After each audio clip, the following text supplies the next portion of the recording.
Delighted to welcome you to this next session at the RockCreek Group Climate Summit on the state of play on international climate action. My name is Manish Bapna. I'm the incoming president and CEO of the Natural Resources Defense Council. Delighted to be here, and a special thanks to Afsane for organizing this incredible summit, bringing together the investment management community and the climate change community on what is perhaps the most existential challenge facing the planet today. I'm joined here by two distinguished panelists, the UN high-level climate champions, Gonzalo Muñoz and Nigel Topping from Chile in the UK. They're going to say a few more words about themselves in just a moment. But what we're going to try to do in this session today is to spend some time talking about where are we in terms of action on climate internationally, what we expect to take place at the climate COP in Glasgow. Earlier this morning, some of you may have heard Senator Markey say that Glasgow is going to be the turning point in the battle against climate change. What do we need to see actually take place? What will likely take place? What needs to happen between now and then? We're going to explore some of those questions with Gonzalo and Nigel. And we're also going to talk a little bit about what they're doing in the non-state space to create greater ambition on both mitigation, resilience, and finance. So a really exciting set of topics to discuss.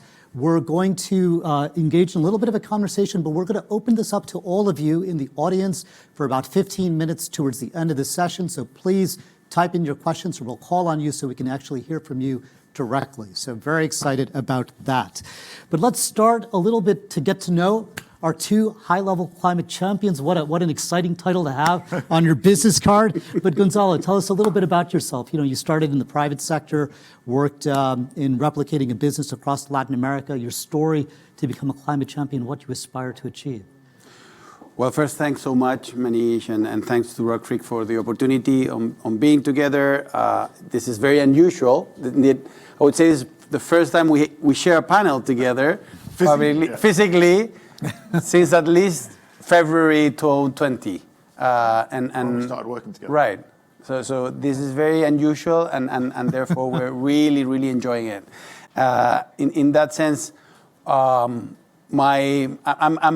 4 months from leaving the role. Right. And I've had the privilege of working with Nigel in the last 18 months and will be until Glasgow in what has been a real privilege in terms of having this mandate to mobilize non-state actors, but also connected to my previous life and even current life, like mobilizing circular economy, certified B corporations from Latin America, showing how much the private sector must do in order to understand that all of the challenges that we're facing globally represent massive opportunities, and also the type of message that we expect the private sector should understand in order to connect the capacity on solving problems with all the innovative energy that normally is related to the private sector. I've been working on, as I said, circular economy and B Corps, but also from the agribusiness. I co-founded a winery in Chile. So trying to position those different perspectives from as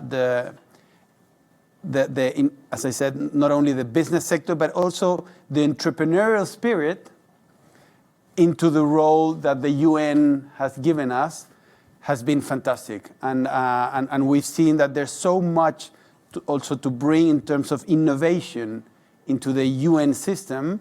And hopefully what we have seen in the last year and a half is part of this. Now we're also trying to work in order to bring this into the future.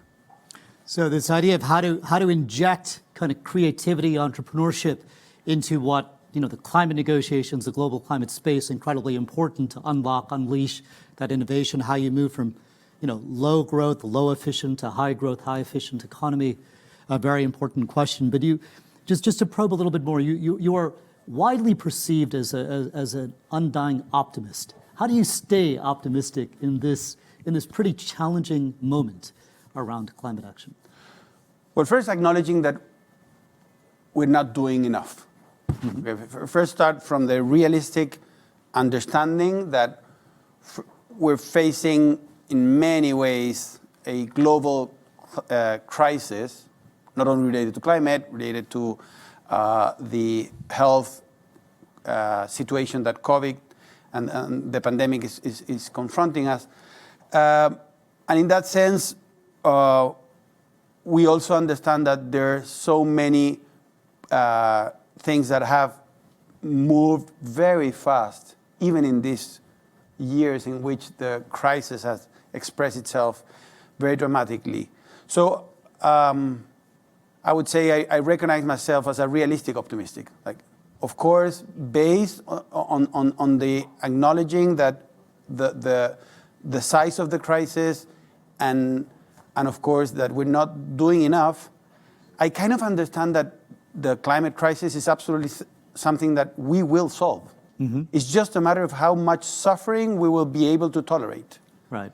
And in that sense, my determination is to find everything that is moving and hopefully moving fast enough and position all of my energies there in order to move as fast as possible every single sector of the economy that hopefully might allow us not to continue increasing the suffering. That's great. And this idea of tipping points and these races that you've launched with Nigel and others, an incredibly part of that story. Nigel, tell us a little bit about your story. You also very much working at the intersection of climate and business. You were the CEO of the CDP, of We Mean Business, and now you're the UK high-level champion on climate. Tell us. Well, I mean, some similarities with Gonzalo in that I started my career in the private sector in manufacturing. I mean, I spent 20 years, working in factories. I've been plant manager in my 20s and then running businesses and then being part of an MBO team using private equity to take the division of a PLC private and build the biggest global manufacturer of brake pads. So if if you're into, you'll know the brands Techstar and Mintex and Don. But and also being an outdoorsman, so having and it's so early on in my life, realizing that something bad was happening. Actually, I was on a mountaineering expedition in Greenland in '87, and we were supposed to be doing some research on the glacier. And when we got to where it was on the map, it wasn't. And first of all, we thought you think the map is the truth, right? Right. This is before digital maps, kids. So the map had been surveyed several decades earlier, and the glacier had just moved back 15 kilometers. And then about 15 years ago, I decided that what I really wanted to do was figure out how we can harness the power of business to tackle global problems, with climate change being the one that mattered most to me then from that route. And it turns out it is the most existential one. So I come at this from a fundamental belief in the power of business to deliver what society wants. Right? I think we've lost our way a bit and assumed that unfettered capitalism will deliver what society wants because of a lazy misreading of Adam Smith. Right. But I think it's up to us to decide what is the purpose of the economy, and it's definitely not to destroy the climate's ability to regulate heat. So it's a fixable problem. We have unbelievable creativity in capital markets and in businesses, small and large. We just need to harness that, right? So it's an exciting task, but a monumental one because there's so much momentum in the system. Everything reinforces patterns that have been rehearsed for decades. So, but I think we're at a very exciting and needed point of inflection now. One of the big stories we've seen over the past 5 years has been much greater business action on climate. And you see all these net zero commitments that are being laid out. You recently said we need to kind of think through the good, the bad, and the ugly and bring everyone to the good. Could you expand upon that a little bit more? What are these net zero commitments? Yeah. What excites you about them? But how do we make sure they're real? How do we make sure they deliver? Well, what's exciting is that we've kind of arriving at a societal consensus that we have to get to the zero carbon economy. And that's not something that anyone can decide and implement on their own, but you see it now from policymakers, from investors, from entrepreneurs, from kids. So everybody is, from the scientists. I mean, the next big scientific report that comes out in August will, I think, increase the pressure because it will scare people. It will make people realize that these recent heat domes and unprecedented floods in Germany are business as usual now. It's not a problem somewhere else, sometime else. So the good news is that everyone's agreeing we need to get to zero. So, but if we talk about the good, bad, and the ugly is somebody saying we are going to get to zero in 40 years' time, and then doing nothing, right? Just punting it down the road for the next 5 CEOs or the next mayor. Or and the really ugly is saying that and then pretending to be doing something by just investing in a few dodgy offsets whilst doing nothing in the underlying business model. The good is making that commitment, preferably before 2050. I like 2039. It's one of my favourite dates. I like, like Mercedes and Unilever have said 2039. That sort of cognitively anchors us in the 30s, which, by the way, is I think where we'll end up doing because the press is just going to mount. We'll end up in a net zero economy in the late 30s, is my belief. So, yeah, the long-term goal, clear, big, hairy, audacious goal, right. MBA 101, but then concrete action in the next 5-10 years on your own watch as a leader. I mean, it's just not credible to say that, I'm a leader, here's a big goal, and I'm going to do nothing. So what are we actually going to do? What's the hard work that's consistent with that goal that covers all the scopes? So, gone are the days of a car company or an oil company being able to say that we don't know what's going to happen with our product. If you pump up oil, it's going to be burnt, right? So, being very aware of like an oil company saying we're going to decarbonize our operations. It's like, okay, nice start. There's a lot of emissions there, but you have to decarbonize the full value chain, which means we can't pump oil in the long term, right? So the good is clear goal, short-term actions, and a commitment to transparency.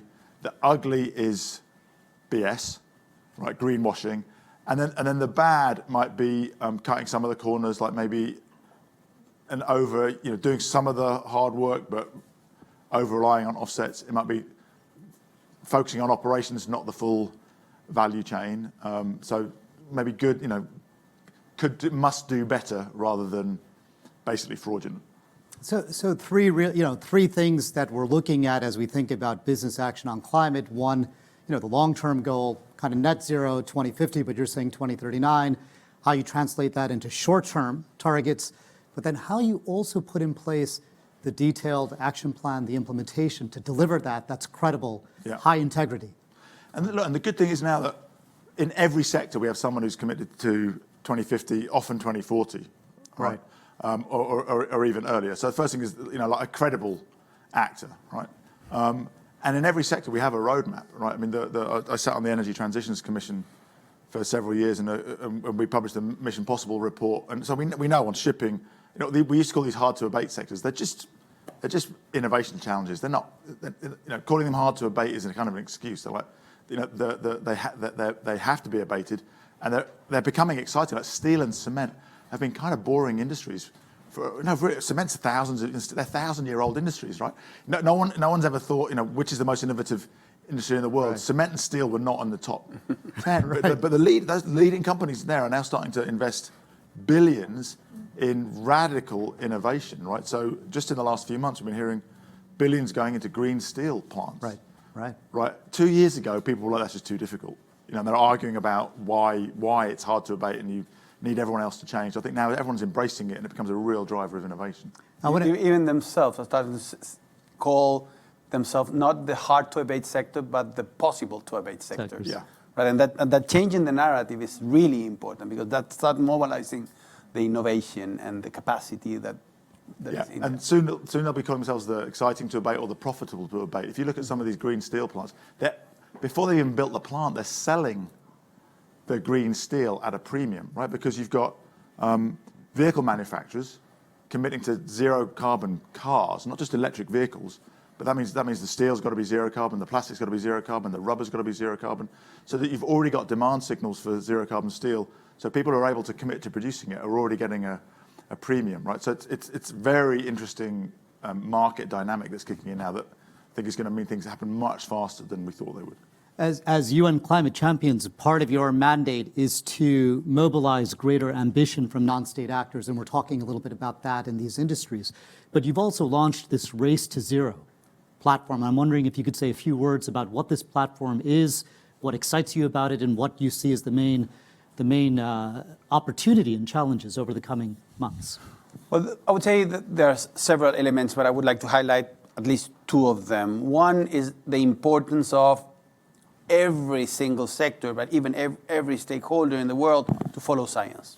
It's like we have enough evidence, as Nigel said, even that evidence showing that we're moving too slow, and therefore it's really important, as it happens when we're ill, right? We follow science, we follow the indications of those experts that are telling us what's our best scenario, right? And our best scenario is to reach net zero at least in the early 40s, right? And using the concept that Nigel brought. So that's one element. And the other element is that this is not something that is just the responsibility of the nations. This is not just the responsibility of the big players in the world. This is a common topic that should mobilize all of us. So we started with this experience once the Secretary General of the United Nations called for the summit back in 2019. In September, we launched the Climate Ambition Alliance, putting together parties and non-party stakeholders all together towards net zero by 2050.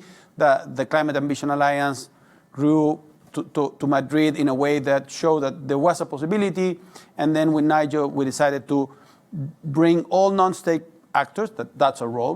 We're not here to mobilize the parties, but just to activate the ambition loop, to activate the signal from the non-state actors, from the business, investors, civil society, cities, governors, that there is a need for them to move towards the implementation of the Paris Agreement. The nations already did quite a hard job by signing that agreement. Okay, that might be enough for us to understand that now we need to do our part on moving faster and forward so they can detect what we're doing, they can detect the innovations that are happening in the ground, so they can then embrace that through the enhancement of the NDCs.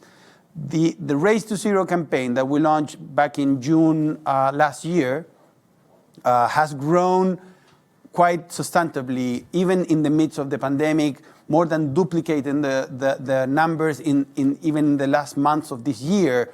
We are seeing that net zero by 2050 at the very latest has become a new standard for businesses, for investors, for city majors, for governors, for universities, now health institutions, even sports institutions.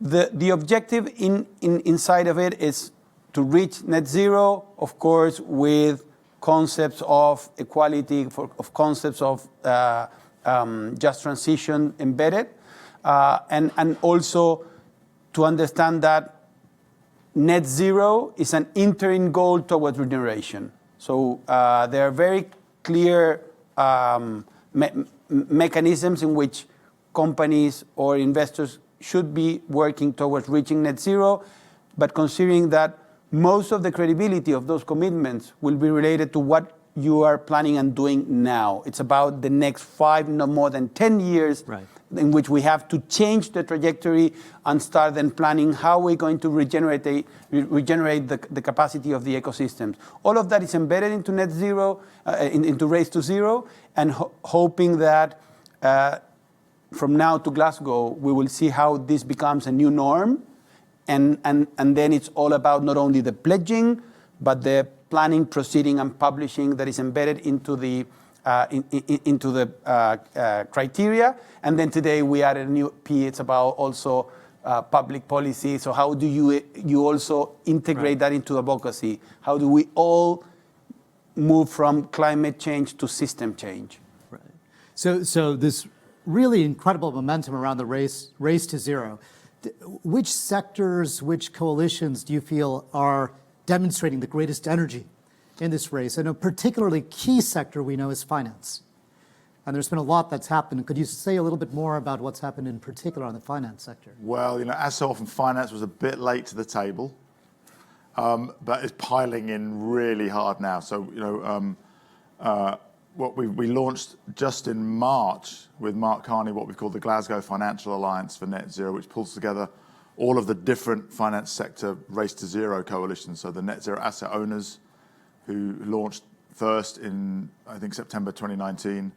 Net Zero Asset Managers, I know it's great that RockCreek's in the club, and it's fantastic, which is growing only launched in December, is growing very, very fast. And now the Net Zero Banks and net zero insurers. Now I think we have over 250 firms with over $88 trillion of assets. Of course, there's some overlap because there's owners and managers and banks, but just in terms of the financial heft, that's a lot.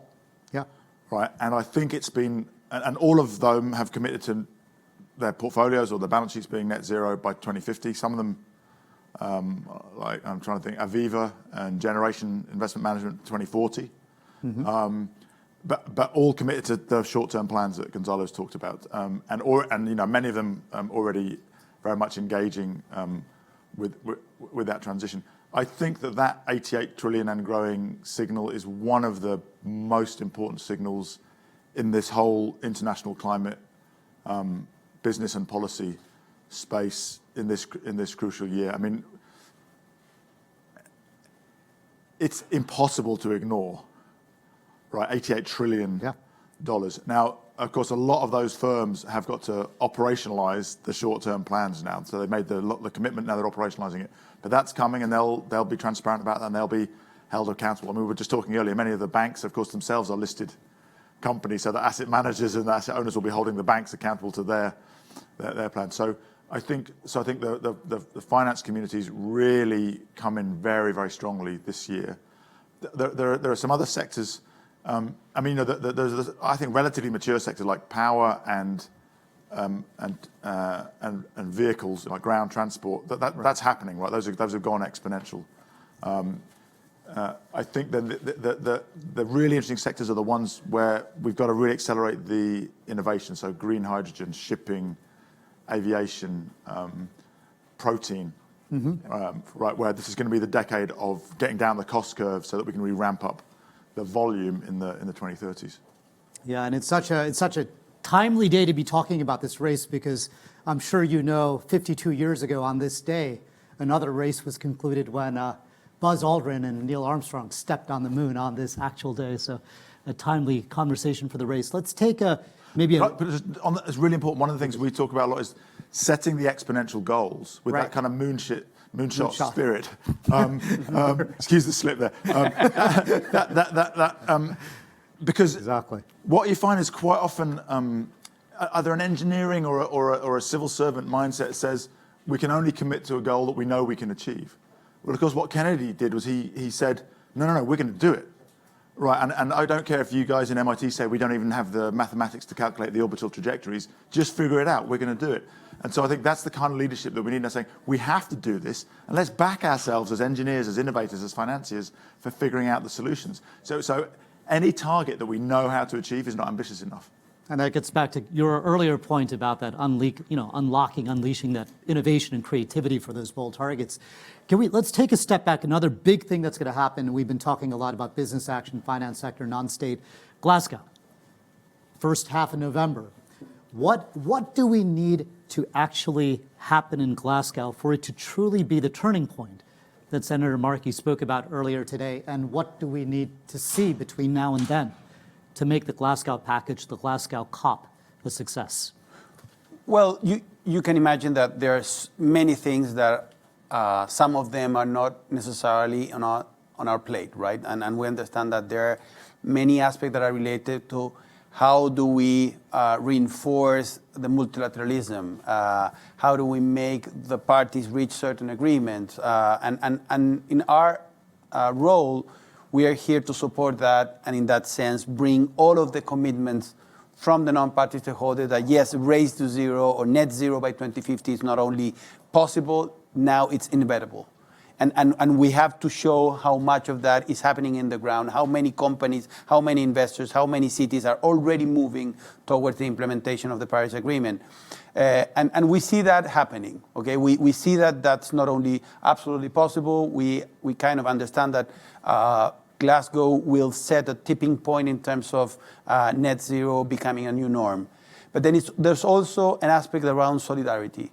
We really expect that we will see in Glasgow how the world understands that COVID has been a kind of sample for the need of solidarity, for the need of mobilizing the trillions of dollars that we require to solve this major crisis that is affecting today as it has been affected vulnerable communities all around the world, but now is also affecting some high-income communities around the world. So we're hoping that we will be able to mobilize again the non-state actors to be part of that solidarity element that need to be shown in Glasgow.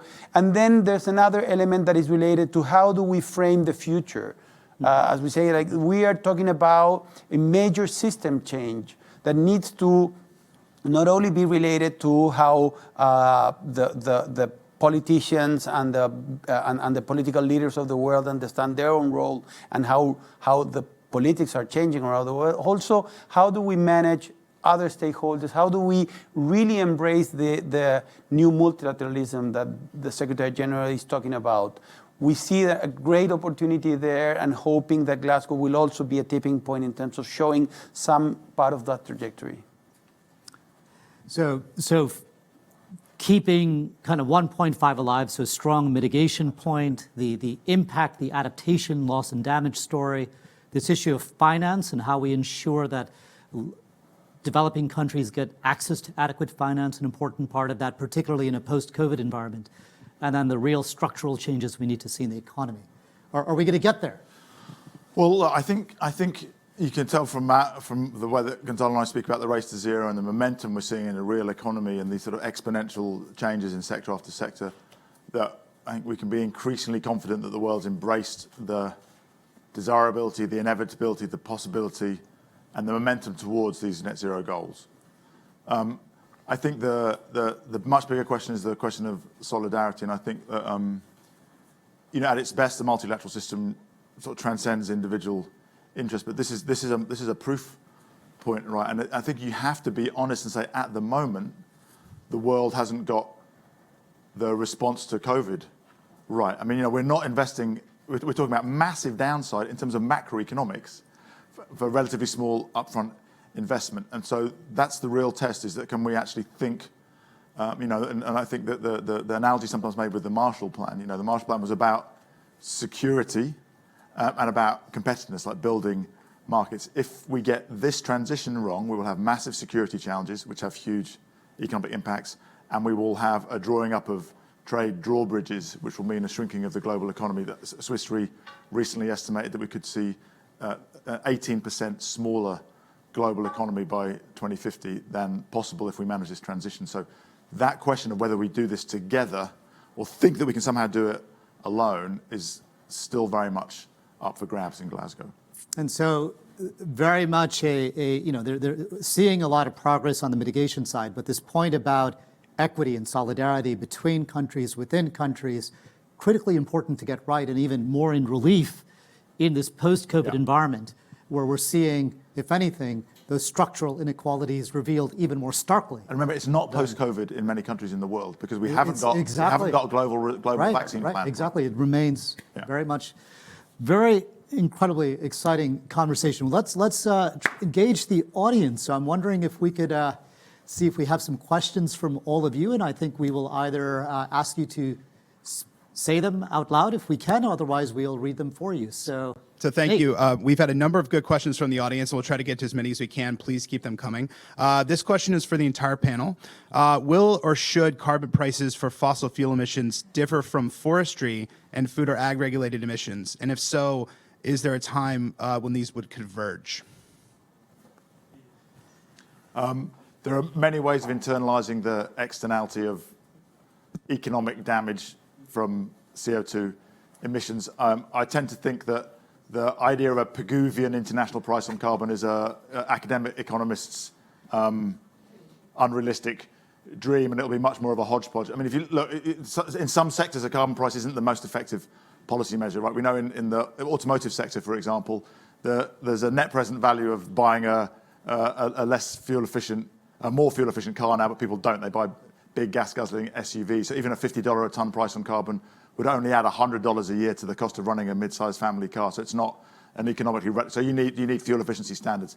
In the power sector, it works really well to move us from coal to gas, etc. So I tend to think we're more likely to see a bit of a hodgepodge of different carbon pricing signals for different sectors in different countries in the world. And in some cases, it'll be an implied price through a different form of regulation. And Ms. Muñoz, do you agree? Absolutely. Yes. We agree on everything. Yes. And if not, we solve it outside the room. No, but I mean, absolutely. And I'm concerned about how much of that must grow towards the carbon and sequester coming from the agribusiness. And we need to see that also ramping up, and we're betting on that. Let me just add one small point. One of the big challenges at the moment is how we bring the climate and the biodiversity conversations together. And the challenge around biodiversity, around forestry, is in no small part a challenge around how you get finance at scale to support the protection of forests, the restoration of forests. And I want to connect that to the race to zero and these net zero commitments that businesses are taking. The Science Based Targets Initiative, which tries to ensure science is the right methodology that's used to ensure companies meet net zero targets, has also space for what may not be fully abated can be compensated by channeling money for these types of investments. And if we can kind of get a high integrity framework in place, we can potentially leverage money from the private sector for forestry at scale in ways that could help address the carbon challenge with forests. Yeah, and of course, often that is about investing in solutions in the global south. That's also part of that solidarity package. Got right, yeah. Exactly, if we get the design right. Yeah. Excellent. So a question from Diane Ducrete. Could you talk a little bit about investments being made in carbon storage for non-fossil sources? Is that possible? I haven't seen that much. Don't understand the question. Carbon storage, I mean, probably. Or carbon storage in general. Where are we on that, and where do you see that going? Non-fossil, I wonder if it's around lands like restoration. Well, I think a couple of. We know that we need to draw carbon out of the atmosphere and sequester it somehow. I mean, all the science says that we're going to have to do that because there's some parts of human activity which we don't know how to mitigate to zero through technology.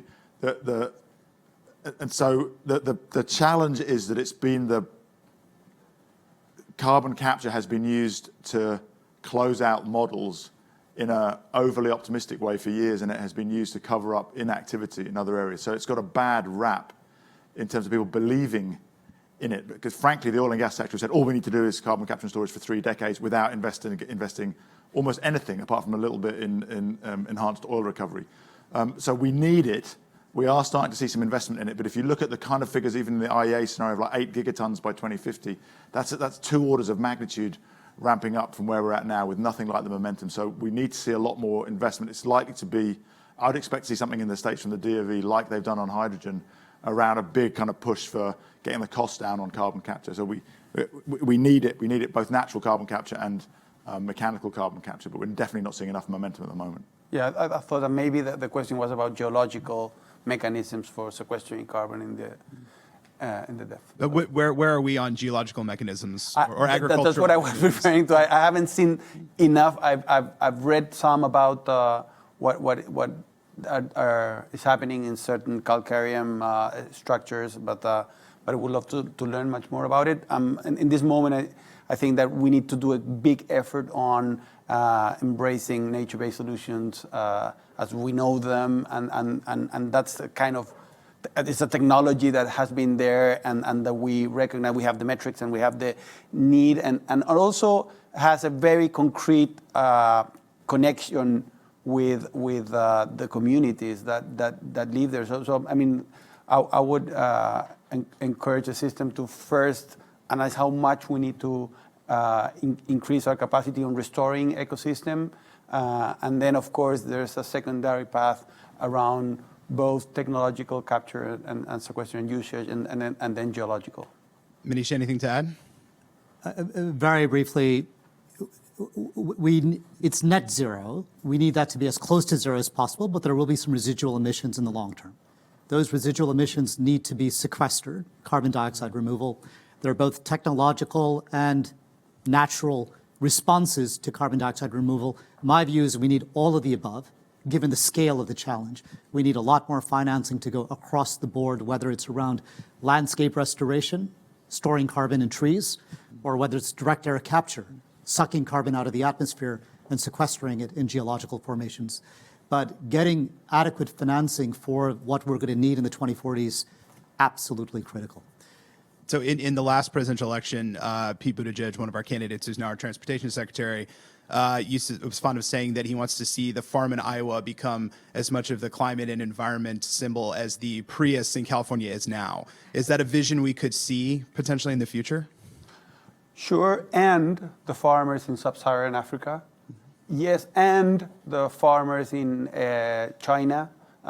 We need to see how much of this is deployed all around the world with of course, caveats regarding the particularities of each of the communities. And probably that one, we might see that happening faster, but not forget about these technologies and these changes and trajectories happening also in the global south, not to expect that we can live with the greener economy happening in the global south 10 or 20 years after. Yeah.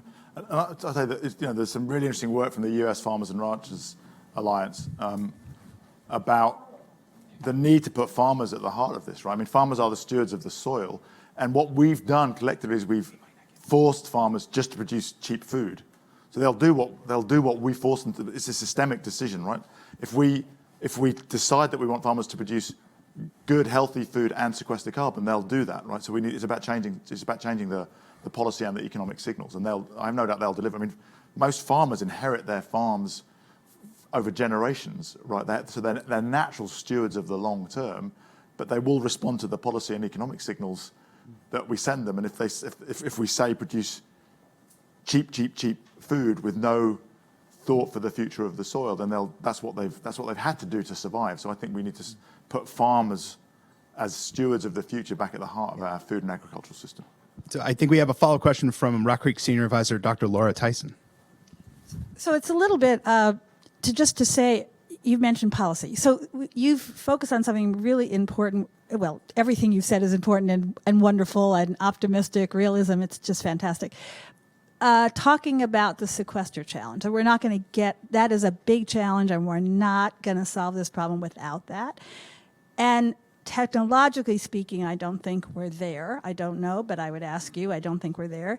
It's costly, and I'm not sure the incentives are there. Who are the investors here who would say, hey, this is a great opportunity for me to develop sequester technology?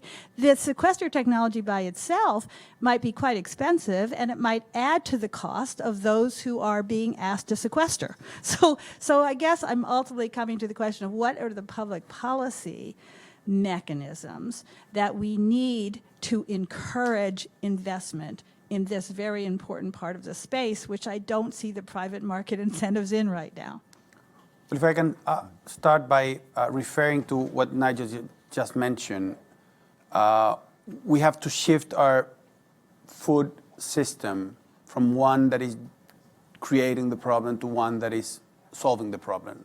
We have calculated that there are 50 gigatons of CO2 emissions there that can and should be sequestered by the way we produce our food. So that would be the first machinery in which public policies should point to in order to change dramatically the way we produce and also manage all of our food system from farm to fork, right? It's also about how much food waste we have been generating, and we see there a massive potential that has several positive externalities in many ways. Just to follow up on this, one is just we have to understand when we're sequestering carbon, we really need to think about the science and the long-term permanence of that. So soil carbon is a contested space. So just to put that out there, how do we make sure? And there's the moral hazard challenge. By able to do this, we can't take our foot off the pedal on everything else we need to do on the mitigation side, because we got to get to zero, right, and then we have to sequester, right? So this cannot be seen as an excuse not to do everything. How do we get the right policy signals? Obviously, if we could get a carbon price at a high enough number, that would help. The EU ETS, what happened few days ago, last week, with a greater ambition, is part of getting the right price signal. But the other piece that might be interesting, particularly on the natural climate solution side, are these net zero commitments. If we could change the norms, the expectations of what it means to be responsible in terms of industry and net zero commitments, we also might be able to channel significant funding to help support sequestration, both natural and technological. But ultimately, the most efficient way is to have a high carbon price. No, I love it, but when it's realistic, right? And so this is really important. It depends on where we're at in the innovation cycle. So if you take, like, it's the same for green hydrogen, for sustainable aviation fuel, for ammonia-based shipping, and for carbon capture. We're very early in that S-curve, right? So the effective price on carbon that you'd have to put on will be so high, it'd be like $300-400.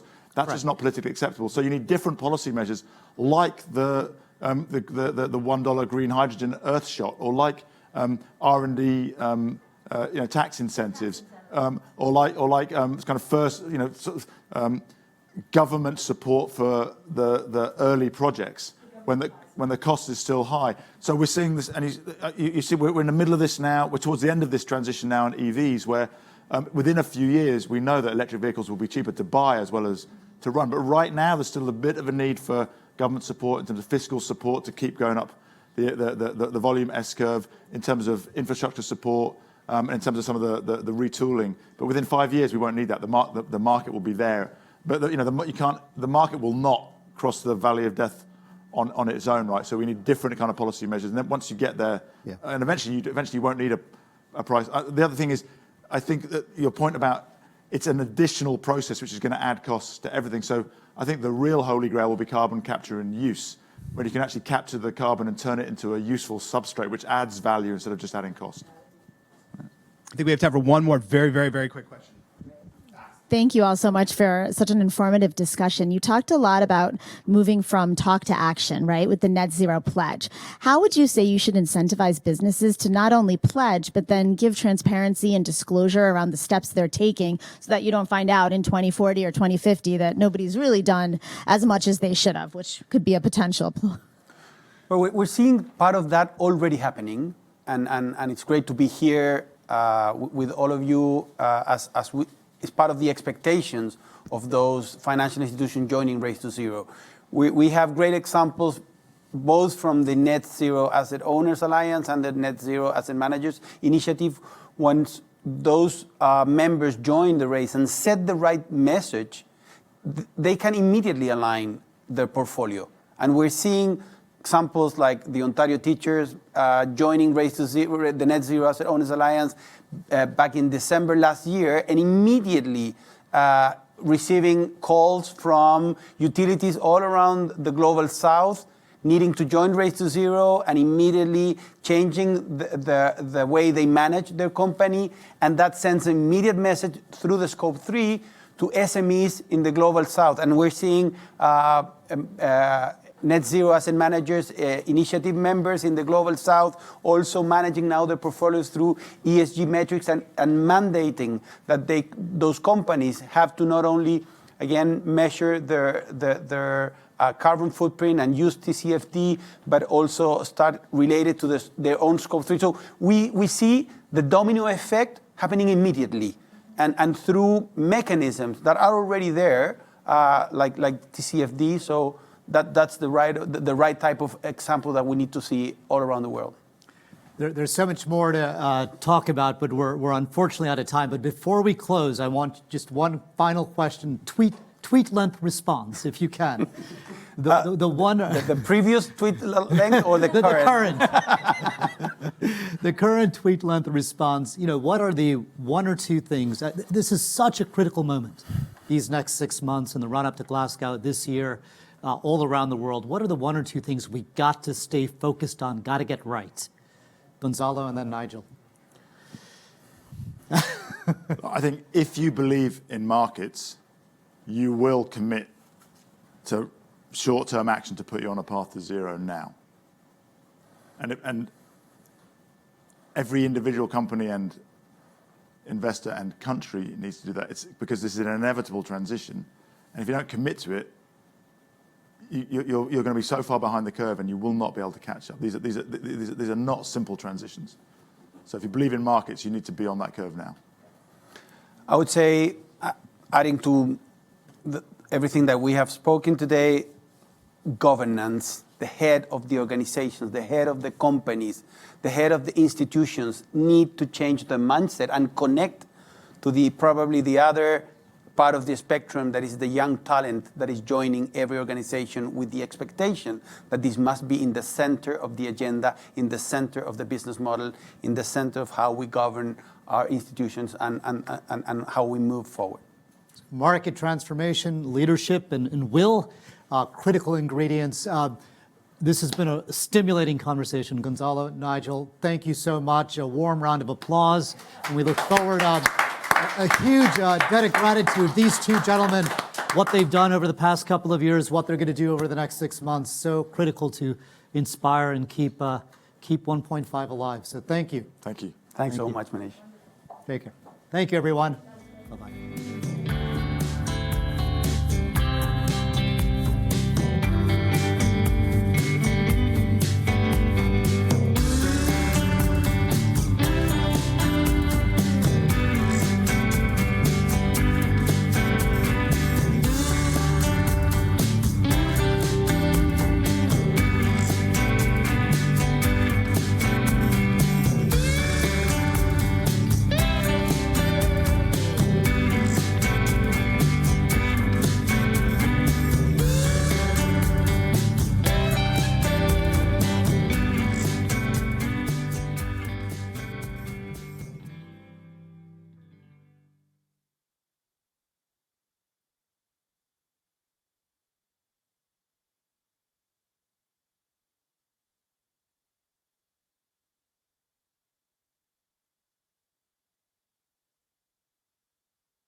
Up next, we are pleased to welcome Gene Case, Chairman of the National Geographic Society and CEO of the Case Foundation, in conversation with Caroline Atkinson, RockCreek Senior Advisor.